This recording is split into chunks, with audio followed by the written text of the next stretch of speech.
Hi, I'm Amy Edwards, and welcome to the Edwards Table. This podcast is all about real conversations, the kind that come from life, love, family, friendship, and all the messy, beautiful parts in between. I started this show because I believe in redemption stories and in sitting down together to talk about the things that shape us, heal us, and sometimes just make us laugh. So grab a seat, take a breath, and join me, because there's always room for you here at the Edwards Table.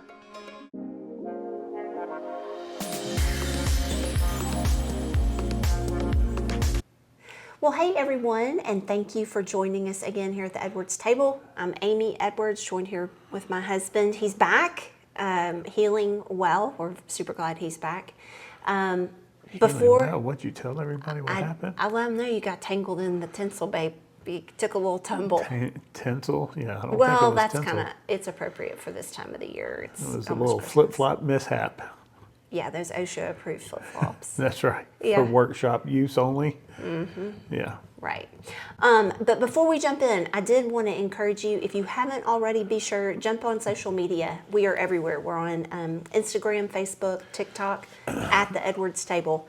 Definitely give us a like and a follow. We would love that. Also, out there, you get to kind of hear more behind the scenes from me, and like I'll hop in the kitchen and share stuff over there too. So be sure to give us a like and a follow over there. But in terms of today, another evening shoot for us here. So The nighttime edition. Yeah.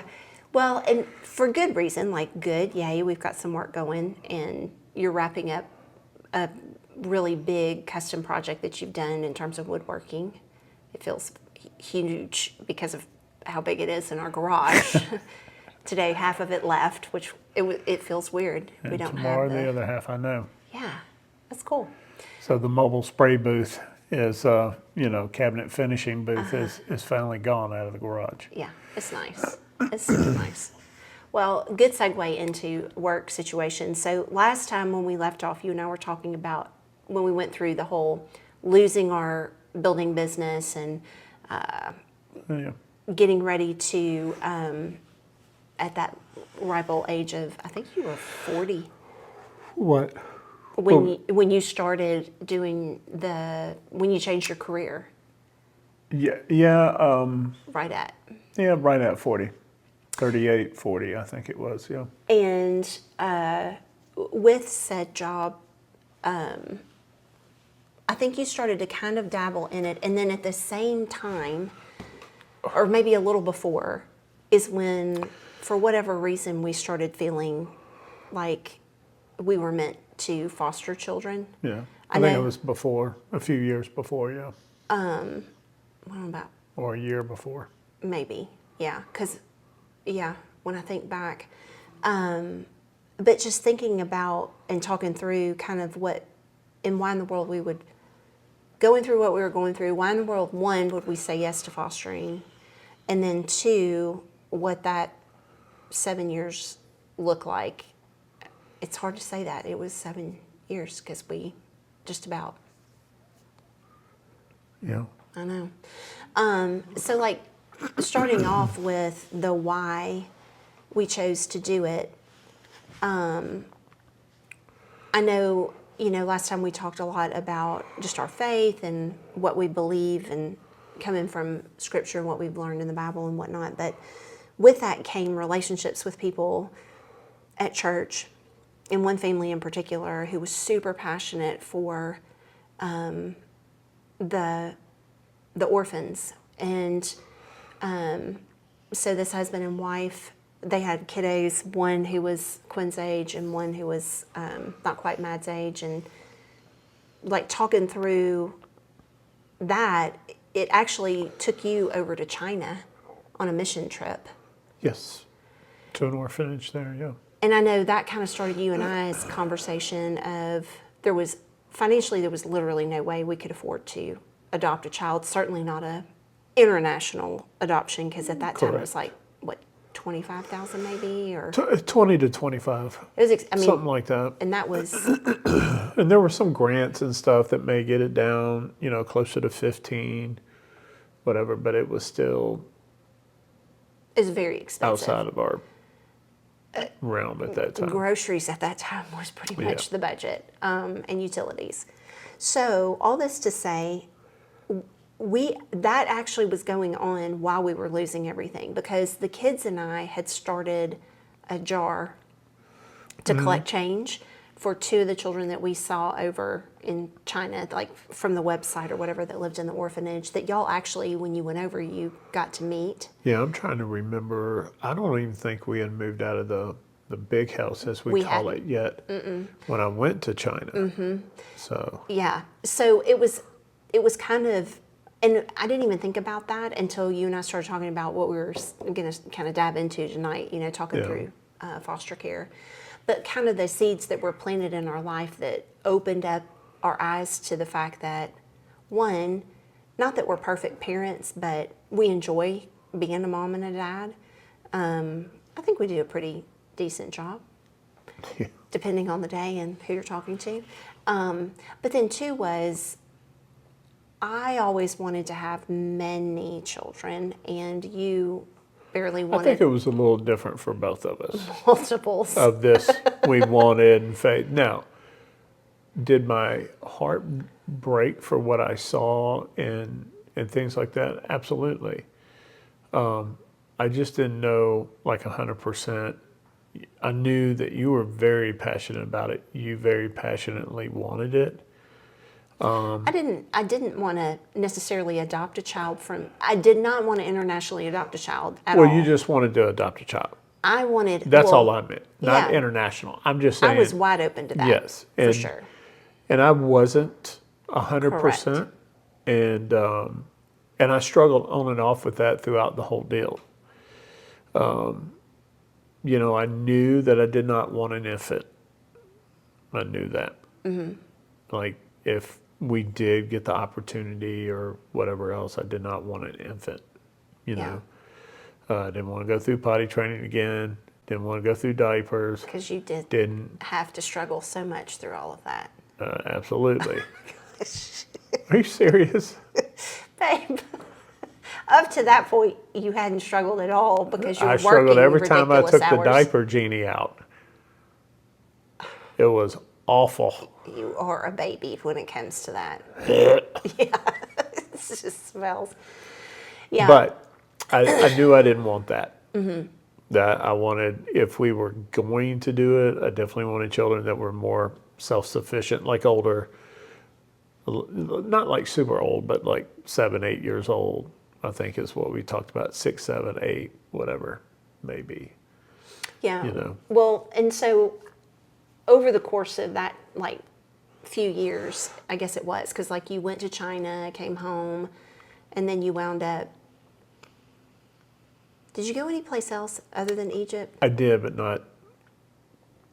But I not, went to Dubai as well, but that was during that time too. yeah.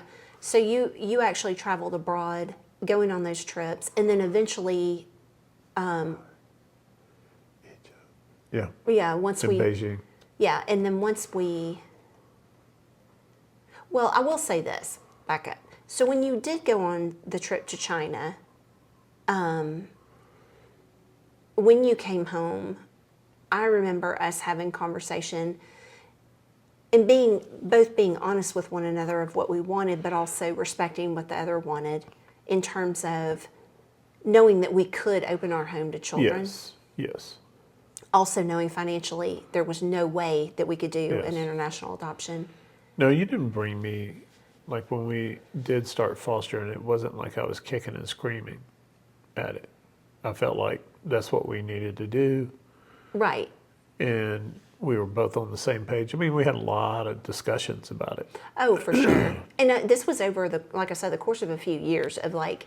Yes, and it took me some time. I mean, honestly, it just took me some time to even warm up to the idea. Because I was pretty much, I thought we were through and whatever else. But I will say the adoption or fostering was just, it's different. Obviously, we never adopted. I feel like we did, but just not in a true legal term. Yeah. You know? But so when we started the whole process, once we did agree that we would go forward and do become a foster family, the idea was if we could adopt a child, we would see when that time came or whatever, depending on the situation and whatever else. And in Shelby County at the time where we lived, there were 1,300 kiddos that had been TPR'd, which is their parental rights had been terminated, so they were ready for adoption.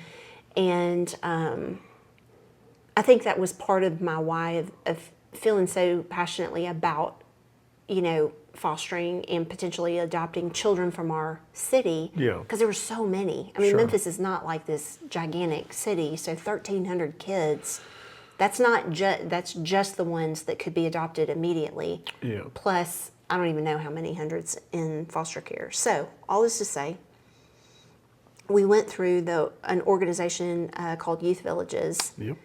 And I can't remember, it was like weeks where we go twice a week up there and do like 3 hours. I think it was like a 6 to 8 week Yeah. deal, and we went, like you said, twice a week, wasn't it?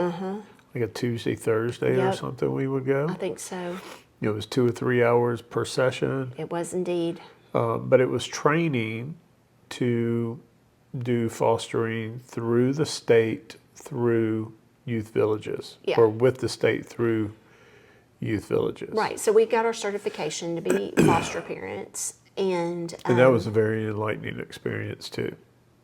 very much for you. You were Well, shocked. I think it was because the first week we were there, first couple of weeks, the place was packed with all these people. I'm like, wow, is this how it is every time? There's so many people going to be taken out of foster care or whatever else. Yeah. And within the second session, they start talking about a stipend that the state gives for these children for needs that they have while they're at school. They need new shoes, they need new clothes, Well, just while they're in your books, care, it's whatever things they need. like that, whatever it is, but it's for the child. It's not for you to do. And they basically were given examples, I guess, based off of their experience, was like, don't come up here when school starts and say, "Oh, I need more money because little Johnny needs a new pair of tennis shoes and some jeans to wear to school." Nope, you've been getting a stipend for that child every month, which goes towards the child. Now, you may incur extra costs like food bill, whatever else for having that child, but food, clothing, school necessities, that's what it was for. And it was like the very next session, the class got cut in half Yeah. as soon as that was said out loud. Yeah. And of course, for me, that was a surprise. I didn't even know. We went into it, I didn't even know we got a stipend. I know. Well, you didn't. I did. Yeah. I did know I mean, I that. didn't know until they were saying that. And I looked at you, I was like, what are they talking about? And you were like, we get a stipend for it. And I was like, what? So, yeah. And then people were like, well, how much do I get for one child? How much do I get for two? And then they started saying, here's what you spend it on. In the next class, they disappeared. Yeah. And then And it was like, that was very eye-awakening of how many people try to play the system with these kids in order to get more government money. Yeah. That's Well, another conversation. yes. But the other thing, too, was a few weeks in when they started talking about how they rank the Oh, children, yes. if you will. Yeah. So, depending on what they're coming from, the amount of trauma that they've incurred and whatever Yeah, else, experienced. it's between a 1 and a 5. And if you're not familiar, level 5 child cannot be in a foster care home. They have to live in a group home with professionals that are with them 24/7. So the highest level child that you can have in your home is a 4. And they told us in our training, typically they had onesies and twosies, occasionally a 3 or a 4. And so also going through foster care, it's they don't play around when it comes to information. So there's this huge packet of information you fill out. They are in and out of your house a lot, checking Oh, yeah. to make sure everything's safe. down to if you do have alcohol in the house, it has Yep. to be under Well, lock and and guns key. too, like my shotguns and everything else, each one had to be individually locked, and then they all had to be locked up in either a room, a safe, because I remember we had to put a lock on our closet, Yep. and then we had to buy a bunch of trigger locks for everything, and the ammo had to be stored separately from, which, for shotguns and stuff for hunting, it was anyway, but we just didn't have trigger locks and all that kind of stuff. Right. Well, even But medicine. yeah, and even the medicine, We had they came in like a and box they came in and they made sure you had to show them where you had it all locked up. Yep.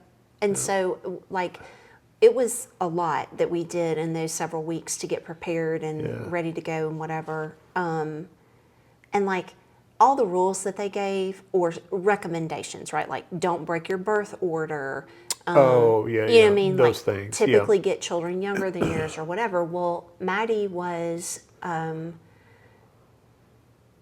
6 at the time that we had our first placement. And I will never forget. We got certified, I don't know, one day of the week. We got our certification. And it was within that same week we got our first phone call for our first placement.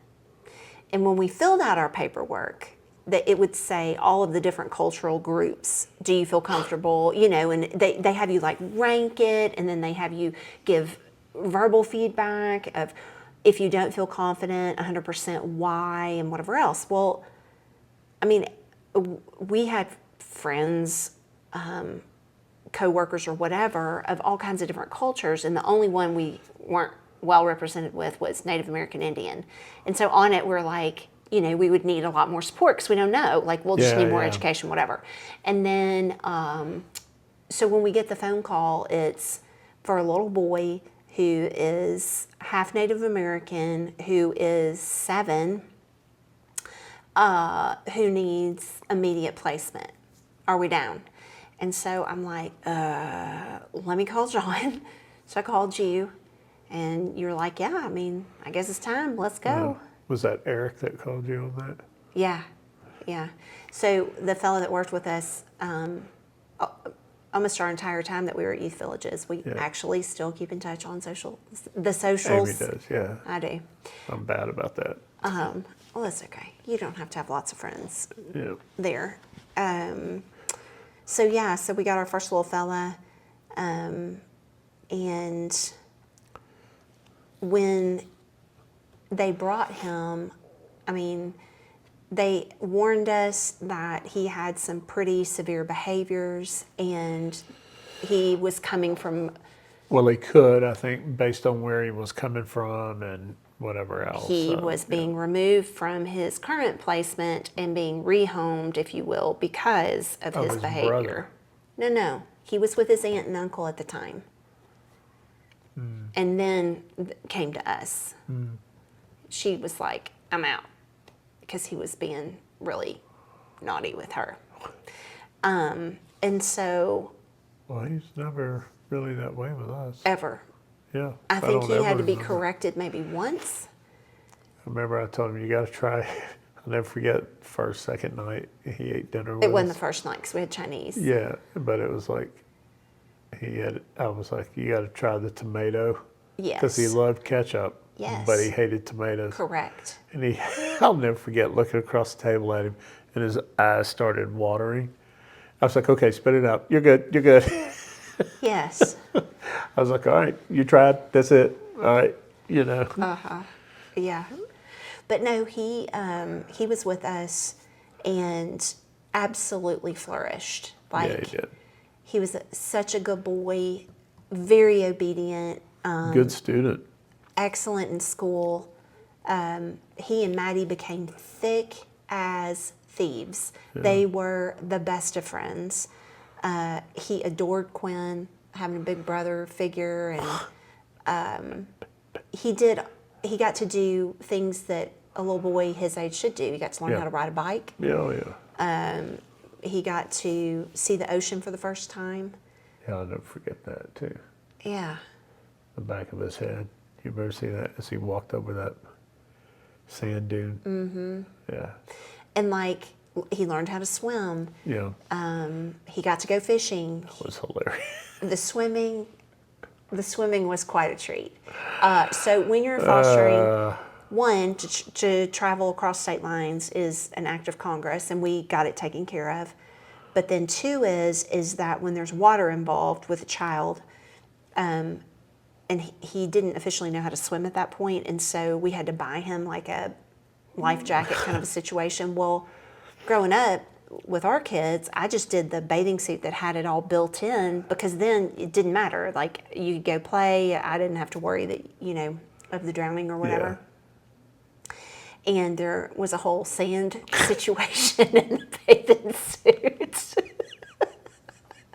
And we almost had a complete meltdown. Well, he did have a complete meltdown out on the beach. Well, and when you were teaching him how to swim in the pool too, he had a complete meltdown doing that too. Those poor people that were in the swimming area. He finally calmed down though, and it was hard too because Maddie, a year younger, was like a little fish. Yeah, she's running. She's everywhere. She's cannonballing in the deep end and swimming the length of the pool, but we took time, and he learned, and he did great once he did. But the sand thing was hilarious. yes, he did. He literally had a meltdown about that. And 'tis be the season when you're out at the beach and you've been out there all day, everybody's tired, whatever. And we did there. That was Pawleys Island. That was South Carolina. Yeah, it was awesome. It was awesome. He also never forget he did him. Florida too. Yeah, but I never forget that first time was Pawleys. And when he walked over the little boardwalk to go over the sand dune, and he crested just enough to see the ocean, and how, because his hair was short, just the back of his ears and everything, you could see his eyes got wide, even though we were looking at the back of his head, and he just kind of stopped for a minute just looking because he had never seen it before. Yeah. I did I think a little bit of the side of his face of a picture of him. And he's not the only one that we did that with. We took a couple of kids to the beach for the first time. Who else? Said, Augie. When did we go to the beach? I didn't think we did with Augie, but Said when did we we did. do it with Said?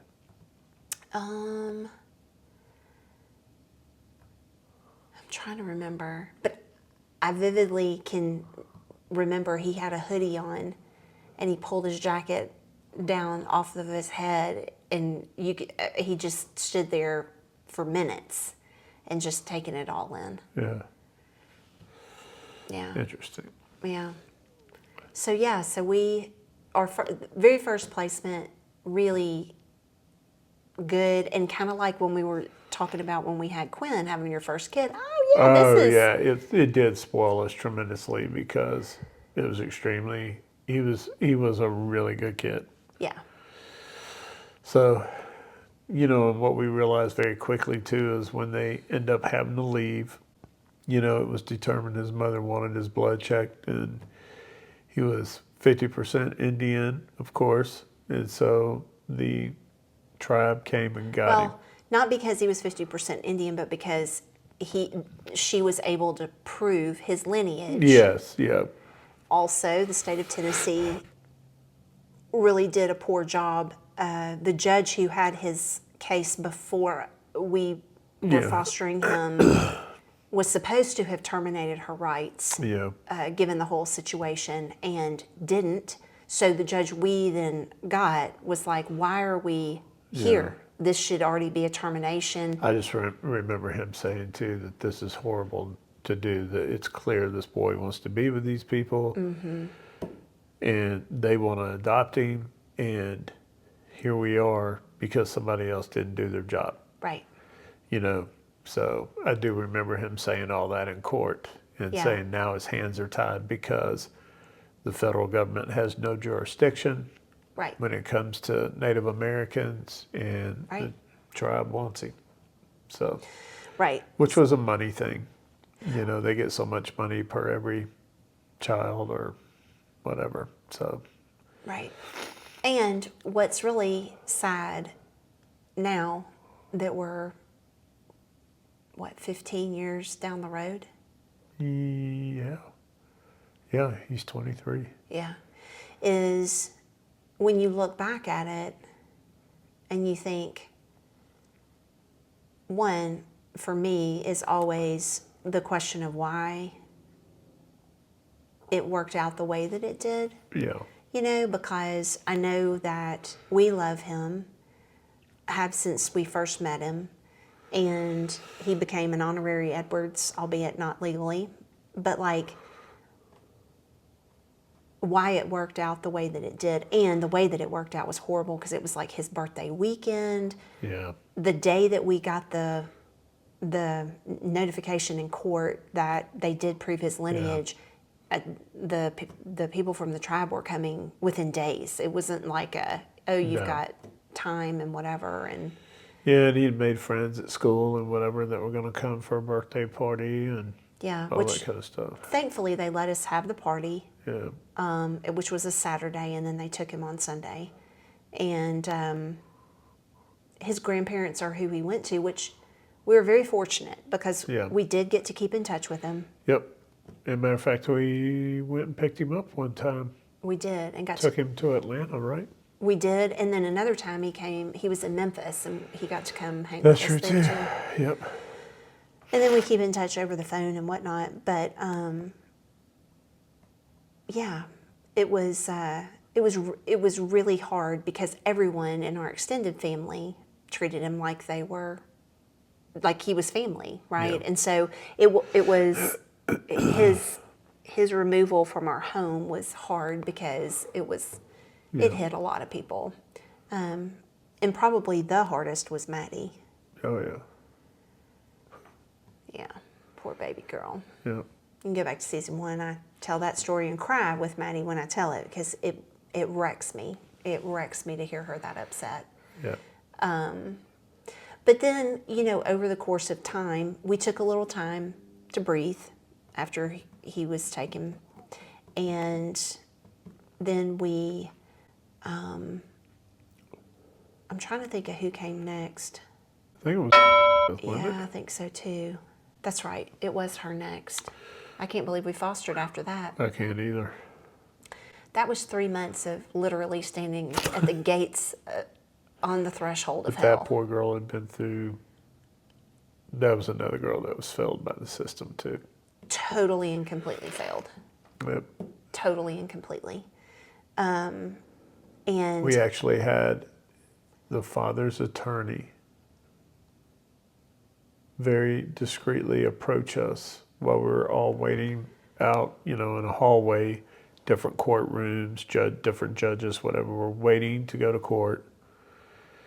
And I think her father, his client, I think he had told him not to show up to court for that day. And because he was trying to get things postponed a little bit without looking too obvious. Because once Amy and I had spoken to the Youth Village's attorney and she walked away, he walked over to us and he was like, "Are y'all the ones keeping so-and-so?" It's like, "Yep." He kind of shook his head for a minute and he was like, "I'm the father's attorney." And he said, "First of all, I'll deny I ever said this. I'll deny, what you guys were saying. So, but between you and me, she does not need to go back with her father, ever. So y'all make sure they do due diligence and do their job." I'll never forget him saying that. yeah. He goes, "If you say I said this, I'll deny it because I am his attorney." But he did tell us, he was like, he does not need to have that child back. He was a sicko. Yeah. And what's sad is she was assigned an attorney ad litem. Yeah, that advocate that was supposed to be for her, that guy was a real POS. Yeah. And he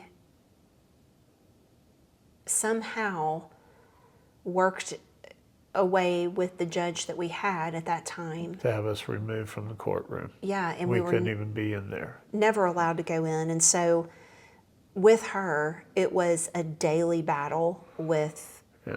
her, you know, having accidents every single day, every single night.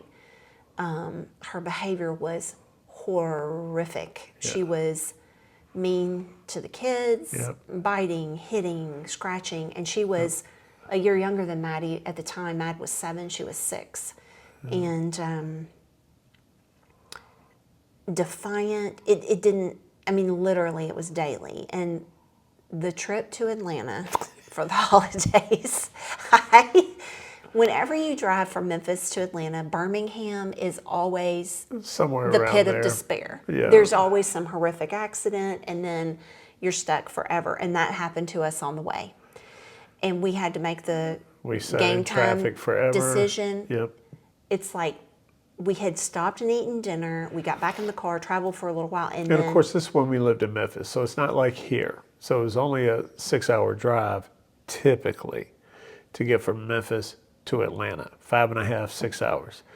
But because of the accident, we had been sitting in traffic for 2 hours, 3 hours. every bit of it's like midnight, and finally we look at each Yes. other and we're we're like, can't do go any this. further. We gotta get a hotel. yeah, because we still had, even once Yeah. we got through it, it was going to be a few more hours. Oh Lord. And at that time, Quinn gets car sick anyway. Then she decided she was getting car sick, and Oh, then there yeah. was yelling involved by her, crying, and we drove in the Altima. Oh yeah. So it was three So deep it's in the 5 back. people, Us to the luggage, front. and oh yeah. It was time to stop. So we did, and it's winter because it's like Thanksgiving, I think, or Christmas time. Yeah, It's somewhere I in can't the holidays, so remember. it's cold. Yeah. She's got no shoes and socks on, refuses to put her coat on. It takes us, I think, when I was telling this to Maddie and before, I want to say it was like 30, 40 minutes to finally, and also, like, you can't put your hands on her. So you can't just scoop her up and pick her up like you would your own kid. Football carry, go inside. We're not talking about this. She had to move herself along, screaming the whole time we're walking through the lobby of the hotel, yelling as we got into the hotel room. Finally got her to go to the bathroom, put on her pajamas, and she was inconsolable, and she absolutely refused to lay down and whatever else. So finally I broke all the Told you rules. she was going to stab you. She was going to stab me with a knife, and the whole thing.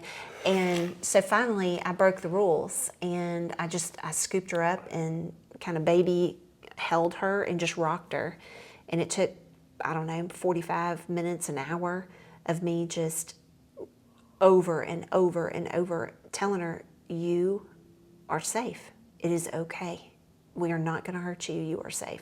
Over and over and over. And finally, she calmed down, and then eventually she fell asleep in my arms. You know, looking back on it now too, and what we found out later, where like her dad Yes. and whoever his friend was, Oh my God. they were Yeah. staying in a hotel room. Yeah. So it probably traumatized her Absolutely. That to poor no baby. degree I because of just, what they were doing to her. yeah. It was, and what was horrible was, so this kind of behavior was her constant. This was just her. This is what she did for 3 months. She was with us. And the last time we went to family court for her, we got a notification while we're standing out in the lobby because they wouldn't let us in to hear anything.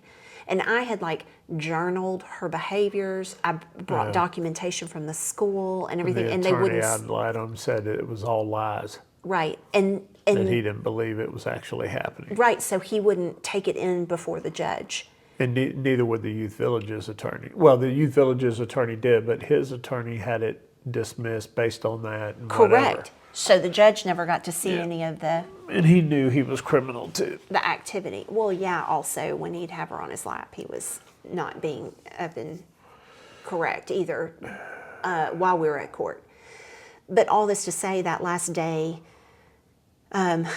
she didn't have to go with us to court that day. You and I went, and that's when we got word that we were to have her packed up and brought up to Youth Villages that day, that afternoon. And that attorney ad litem, I will never forget that.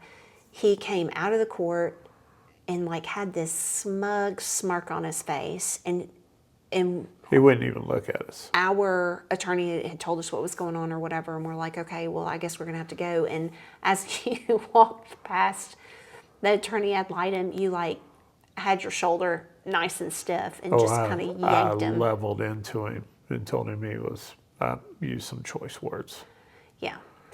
Of which he didn't. He wouldn't turn around. He wouldn't even look at me, and he just left the court. Yeah.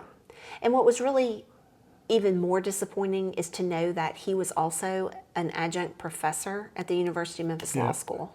Yeah. I'm like, wow. And then come to find out, he lived across the street from one of our pastors at the church. Yeah. It was so disheartening. But we went to pick her up, and that was another just mind-blowing experience. So we pick her up from school. We already have her bags packed from the house, so all of her things are in the car. And it's about a 20-minute drive to Youth Villages. And the whole drive there, we tell her what we're doing, yeah. We tell her what we're doing, and then she is hysterically crying, begging us, please don't make her go. She don't want to go. Please don't make, she loves us. She doesn't want to leave us. Please don't make us go. Please don't make me go. Please don't make me go. Like grabbing around the seat, whatever. So I'm trying to hold her hand, trying to comfort her.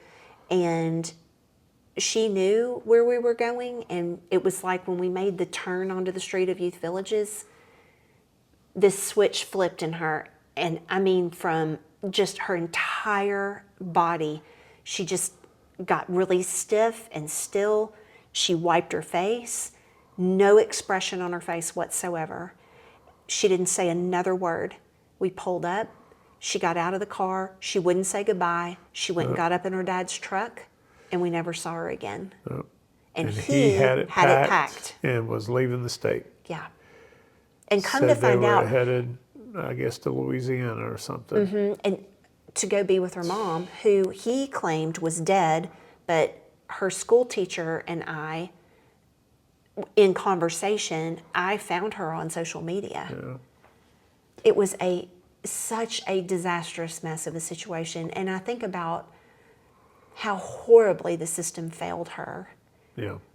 I mean, just absolutely failed her. Unless you go in literally guns blazing, shooting everybody, there's nothing you can do. And it's horrible. It is. And to be within the law, right? Because Didn't we go to, there was something else we went to when you were documenting all that.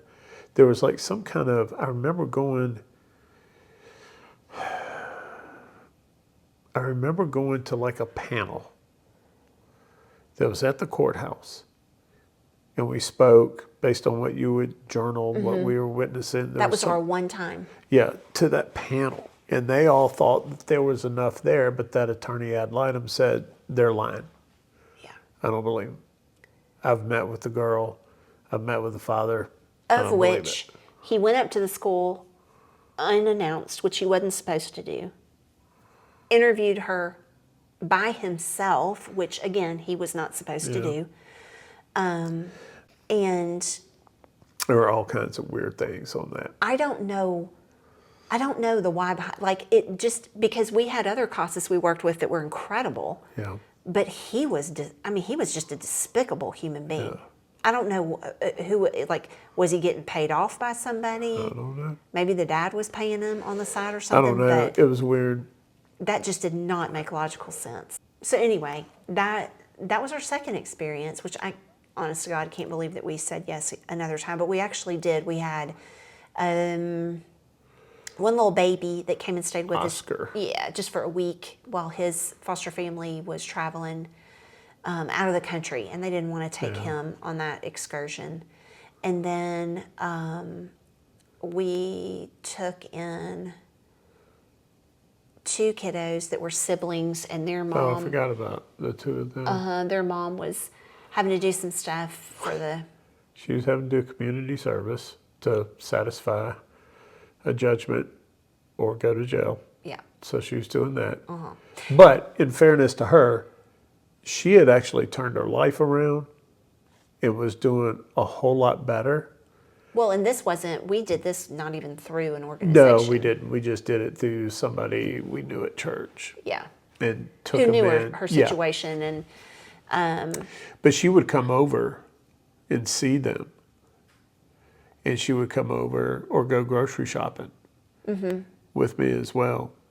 yeah. Because she still wanted to buy the groceries for her kids and stuff like yeah. that. It really and truly was a child care thing for her. Like, Yeah, but they had because to her other stay kiddos were old with enough. us. Yes. and these two were 1 and 3. So like they were, Yeah.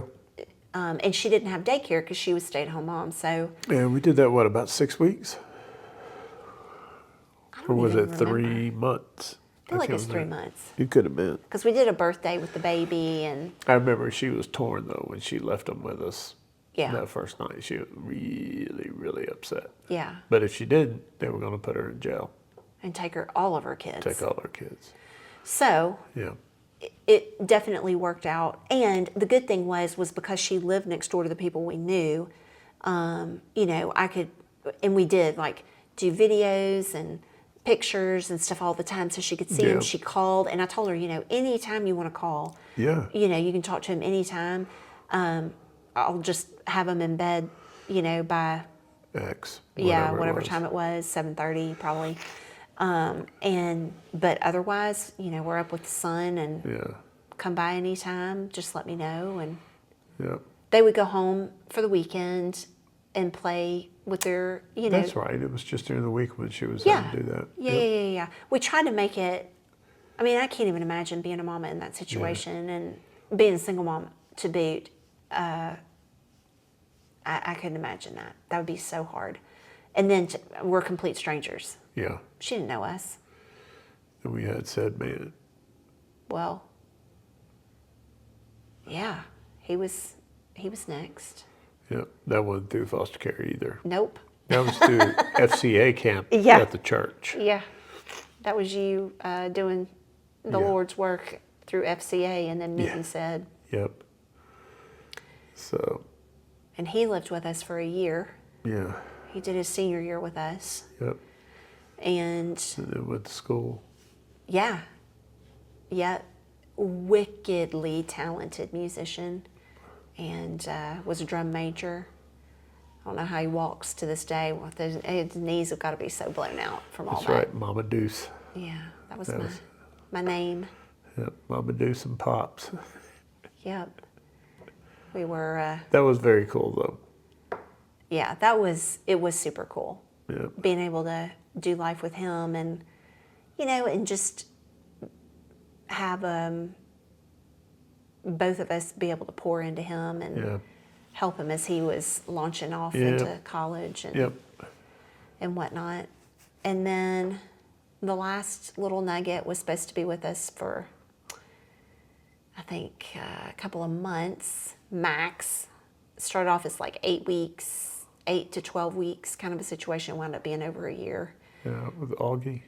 But his ending was very Yeah, it was really awesome. good. His dad got himself back on his feet Yep. and got himself out of some financial trouble he was in, because I think he was living in some kind of assisted living where he didn't want Augie to come into that anyway. Yeah. So, but he finally got his own place, was working, had daycare lined up, Yep. whatever else, when he took the little Augster back in. Yep. And he also went to church Yep. with us. Yep. And Sure so did. it was interesting in that situation because, like, he had burned the bridges with his own family. Yeah. They And finally started coming back around, once- right? Once they saw Yes. more of him, because the thing about it is, I can't remember if it was, I think it was his father Yeah. had started coming back around. yeah, the thing about it is when you're dealing in trying to get back in the good graces of your family when you've struggled with addiction and you have completely burned the bridges and Yeah. probably torn down the whole castle. It takes actions. Like you Yeah. can say whatever you want to say, but it takes actions, and so Yeah. And it takes longevity in those actions. Right, it's as not a one and well. done. Yeah. But he was very open. He was very honest that he was. was recovering from alcohol, drugs, Yep. severe drugs. And he And said was going to he ruined his meetings and whatever. relationships And with his family. Yep, he told us that, and that's why he's in this position where he's having to have somebody else see him and Yeah. or keep Augie. Yeah. So I never forget the first time he had a bath, he thought he was going to go down the drain. Poor baby. A shower. And he screamed bloody murder. Yes, that we would put a washcloth over the drain. I would, because I'm just like, you don't have to learn it here. You can learn it at home. I promise we'll not let you go down the drain. Just Yeah. breathe. But like, oh, you're making me yawn. I'm sorry. You'll have to edit that. These nighttime recordings are a I killer know. on us early risers. I think one of the things that I was really thankful for too was me going back to work up at the church, being director of the Mother's Day Out program, and It was a huge support. A lot of people did good. Oh. I know the day school did really good. They gave him scholarship and stuff, right? Because we couldn't afford to pay for another kid. yep. And it took him right into classes Yep. and let him go. And it was awesome. Yeah. He was able to go there instead of having to go to a separate school and Right. then our kids going to school there. Right. The only one that we had come in our house that was school age that didn't go was Elizabeth, but she was already in her school. That's true. That was during the school year when we got her, so it was, Yeah. And so that's very true. the babies, when they came with me for those months, the staff that worked Yep. with me were incredible. Oh, yeah. They taught this white mama how to do chocolate baby hair. Yeah. And actually, I let them usually braid for me. Thank you, Miss Kim. You're amazing. But also, we're so willing to walk alongside of me and show me things and teach me things, so that her mom wasn't mortified when she would come to pick the babies up or whatever. Albeit we all agreed, because it was a boy and a girl, and the little boy was the 3-year-old, that she hadn't cut his hair yet since he had been born. Yeah.